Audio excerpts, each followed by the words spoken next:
Well, hi there, food friends. It's Kevin. Hi there, I'm Ralph, the voice behind the camera. And welcome to Cavalcade at Home. Cavalcade of food at home, that is. And you know what? We are staying put at home today because we have a shelter-in-place order going on in the state of Michigan. And so we're just not, everyone's not going out unless they absolutely have to. And Ralph said he had a hankering for some old-fashioned oatmeal, no raisins if you please, cookies. Yeah, just a simple old-fashioned kind of I had a taste for. And, you know, I thought, well, we don't have to go to the studio to bake cookies. We can, even though it's 4 blocks away from here, we can just stay right here and make cookies. So that's what we're going to do. So, Ralph, we're going to make some old-fashioned oatmeal cookies today. And here's what I've got. So we're going to start with 2 sticks or 1 cup of butter. Wow. Okay? Now this is the unsalted kind. All right? So we've got 2 sticks of butter right there. Room temp? Room temp. It's been sitting out for a while.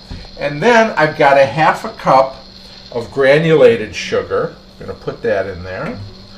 And a 1/2 cup of brown sugar. You can use either light brown or dark brown.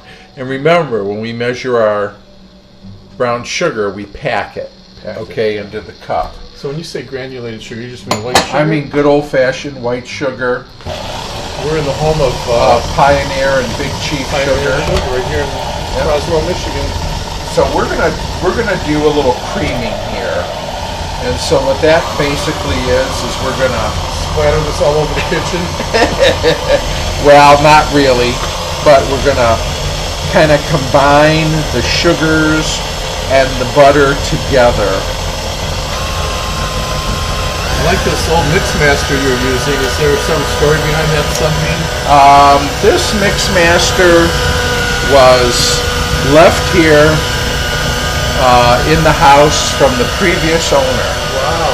Mrs. Pabst, and this was hers, and so I like using it when we're in the house. So I'm got gonna. Good mojo. Yeah, it does. So you know what? I'm gonna keep going. You want to get this nice and fluffed up. Now it's not quite there yet.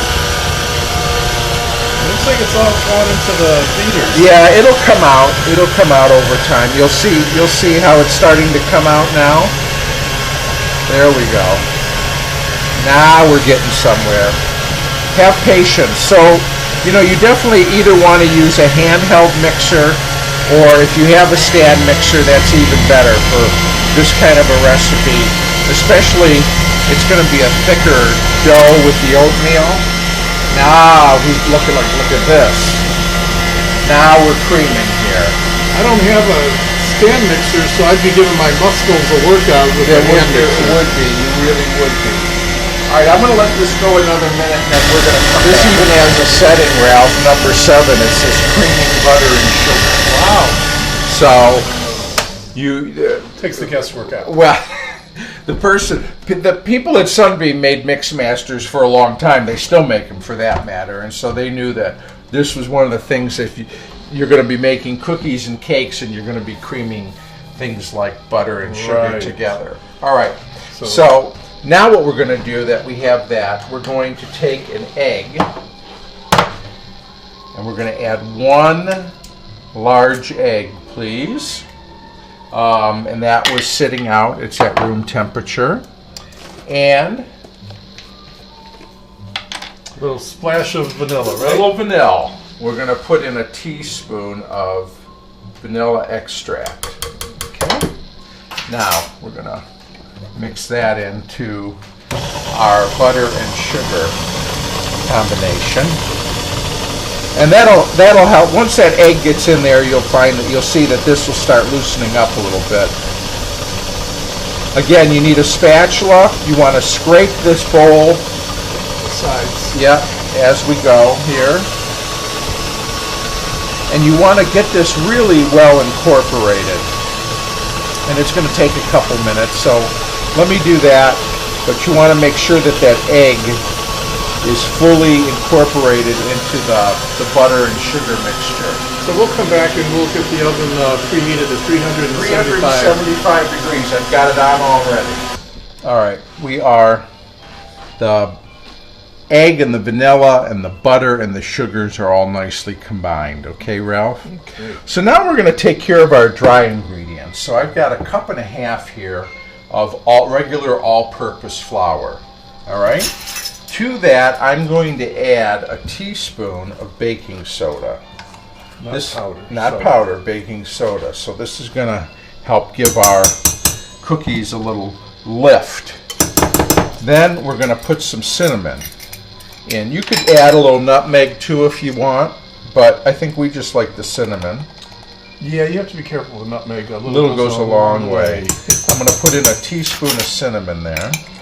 And then last but not least, because our butter was unsalted, I'm going to put in a half a teaspoon of salt. Salt cookies. Well, you know, you always, when you have something sweet, the salt is necessary.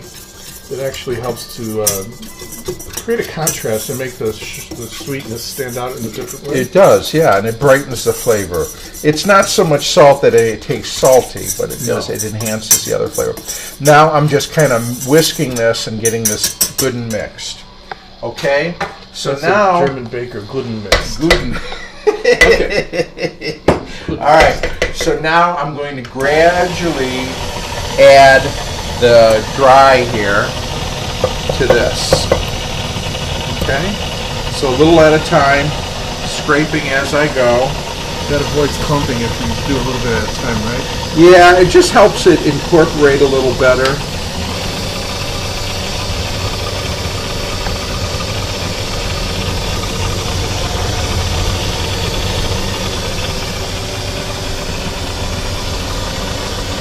And we're going to keep on mixing here.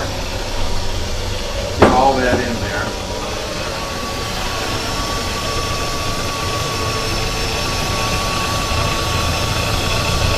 And we're just going to keep going till this is all combined. Okay, Ralph, so we've got our dry ingredients. Then last but not least, I've got 3 cups of rolled oats. Now, this is the old-fashioned variety. You could, some people have what they call the quick oats or the quick cooking. Would that work too? That would work too, but we're going to do the old-fashioned. And we're going to work that. And now this batter is going to be very thick. But you can't have oatmeal cookies without some oatmeal.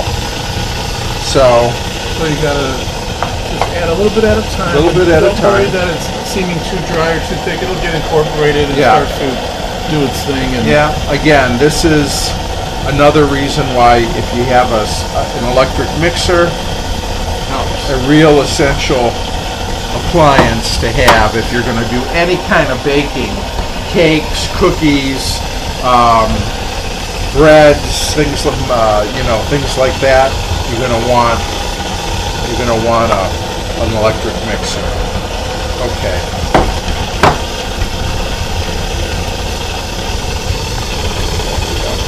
There it comes. It's all coming together. So I'm going to double check the oven. Make sure we're at 375. I really do like parchment paper for cookies. Saves a lot of cleaning, doesn't it? Well, and on top of that, it really helps the cookies from sticking to the sheet. Okay. So I've got just a tablespoon here. All right, and we've got our batter, and we're going to put a dozen on each tray. So we've got our old-fashioned records playing in the background. I want to dispel the myth that I don't like raisins. It's just that I don't like them when they're all dried out, which is often the case in store-bought oatmeal cookies. But I just sometimes have a taste just for the, just this pure, simple oatmeal flavor. Yeah, and so yeah, you know what I mean. By the way, I did wash my hands before Many starting times. this already, like 4 times. So we are keeping clean as we should when we cook, and any other time for that matter, especially in this era of fighting a virus. Kevin, the world's just catching up to Kevin and his cleanliness habits and washing, right? Yeah, I've been doing it right along. Okay, so you can see kind of the size. Now, of course, you can make, some people like really big cookies, and so you would get fewer. Make them however big you want. It doesn't matter. So the consistency of the batter is such that you're just using the spoon to kind of help scoop it. Exactly. Scoop it out. And I'm not even, I'm pressing it together a little bit with my fingers. But you're not worrying too much about perfect shapes or anything. No, it's not. You know what? Because things aren't supposed to be. Things that come out of a factory are perfect. Things that we make at home with love are imperfect, but they taste better. So what I'm going to do is I like to try to cook or bake, I should say, 2 dozen cookies at a time. So I have the 2 shelves in the here, Ralph, in the oven. We've got it preheated to 375. Now what I'm going to do is I'm going to put these cookies in, and then they want to be in for about 9 to 10 minutes. So after about 5 or 6, what I'm going to do is I will put the top on the bottom and the bottom on the top. Okay, and you're setting the timer for 10 minutes? I'm actually setting it for 5 minutes because that'll tell me it's time to do the old switcheroo. Okay, so we'll be back and I'll start getting things. All right, Ralph, our timer went off.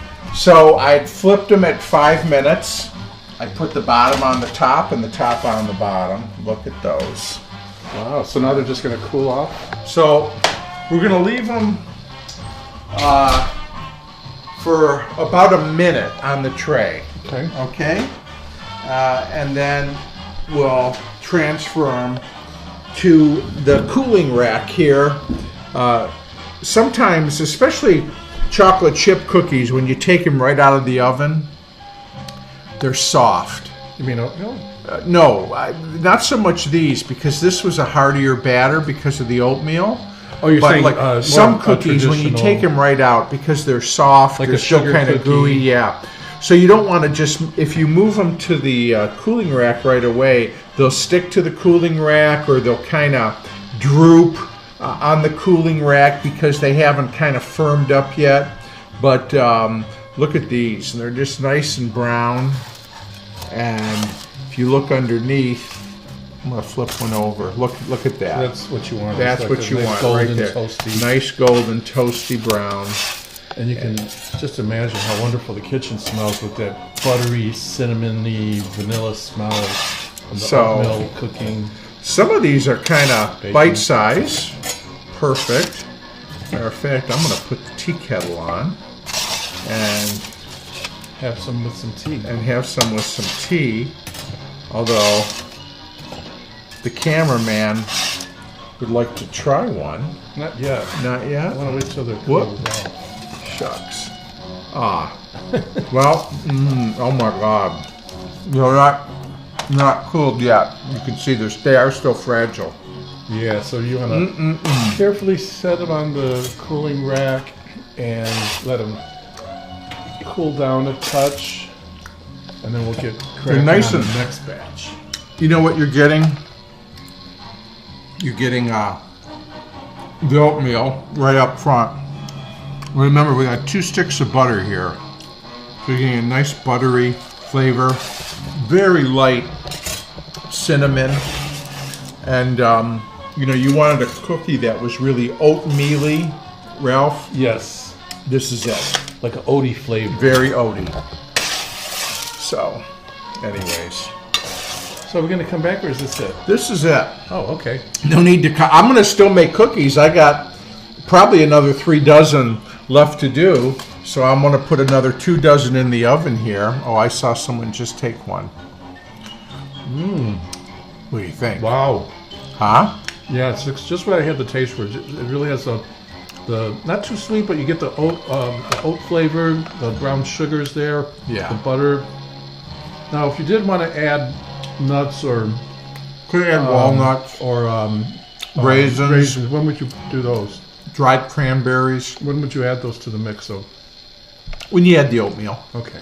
Mm-hmm. All right. Well, this is perfect, though. Just the way I imagined, This is the healthiest cookie I ever had. Are you kidding me? All these oats?